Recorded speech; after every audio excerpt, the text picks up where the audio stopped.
Hello professors, my name is Kai Yang from Group 1.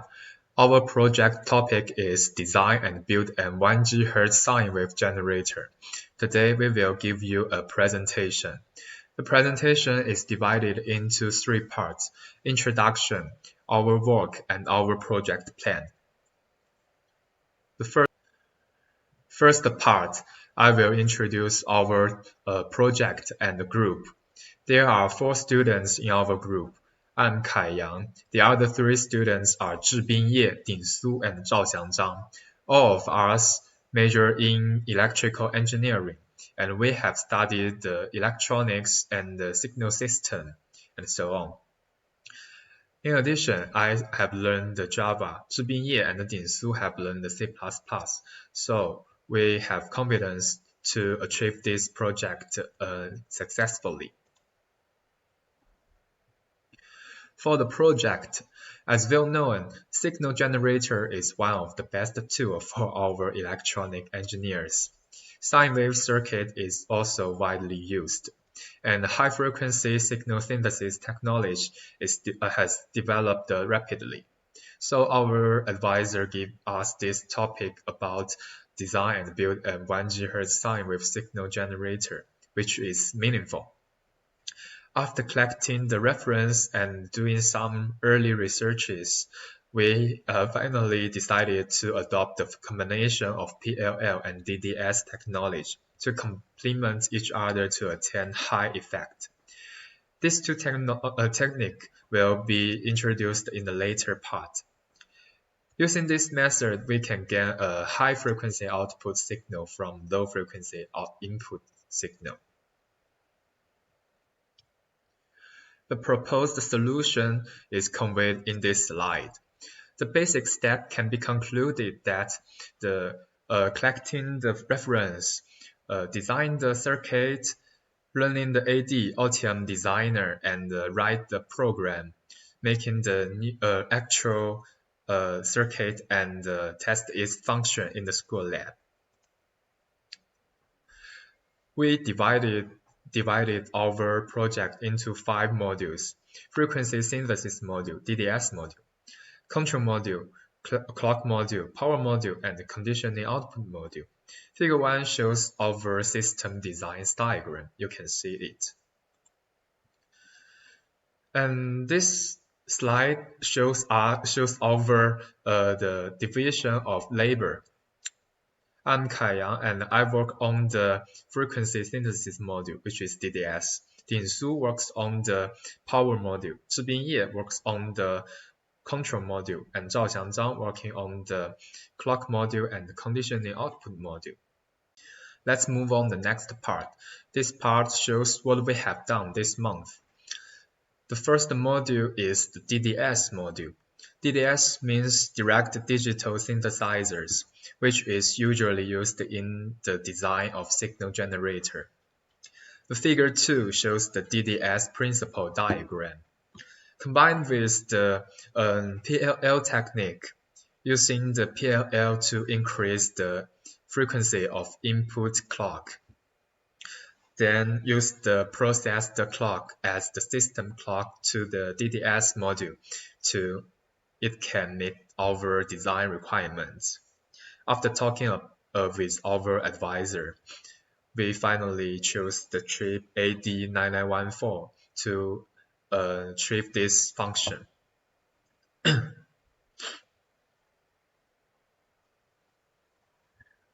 Figure 3 shows the block diagram of AD9914.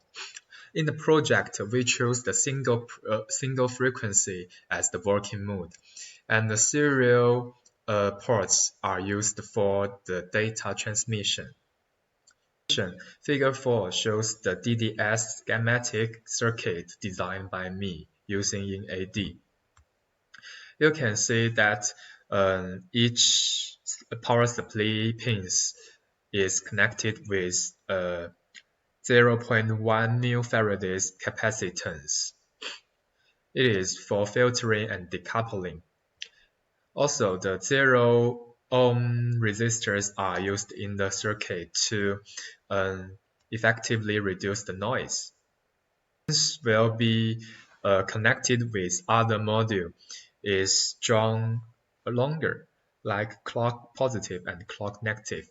These two. Hello everyone, my name is Ye Zhijin. I'm in charge of control module of this project.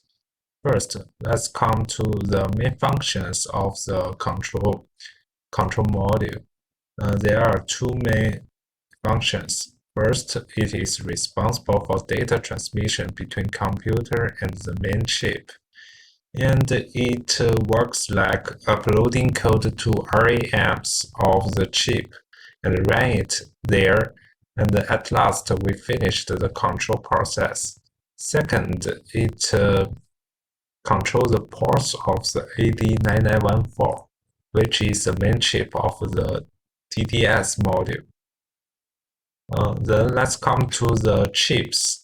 And the main chip I chose for this module is the CY7C68013A from CY Price Company.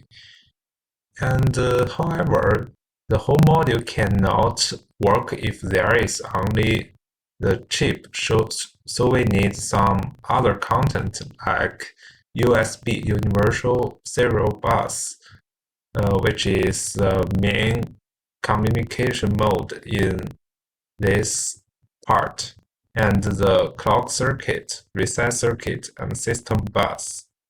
And when it comes to the process so far, first I designed and built the circuit diagram about the content I mentioned before in Ultimate Designer, and the result is like the picture in the right bottom of this slide. And second, I have also learned how to write code to control the module as well. And my part is finished. Thank you. Hi everyone, my name is Sudi. For this project, I'm responsible for the power module. The power module provides electrical energy for the entire system, so it should be stable and efficient.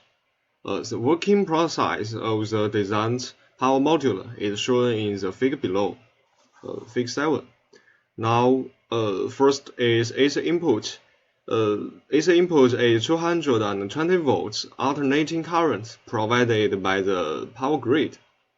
The 220 volts is changed to 9 volts through a step-down transformer.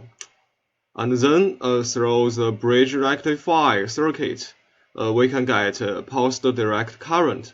The next is the current will be converted into flight direct current by capacitor filtering. Finally, with different voltage regulator chips, we can get DC output of 5 volts, 3.3 volts, 1.8 volts, respectively. Now we have finished the circuits of the power module and completed the selection of voltage regulator chips. This figure shows the circuits of power module. That's all about the power module. Thank you. I'm Zhao Xiangzhang. Let me introduce the next two modules, which are clock module and condition output module. As for clock module, it is driving force that enables the system to work normally. It includes a clock generator and a clock buffer, and it can generate the frequency signal required by the system.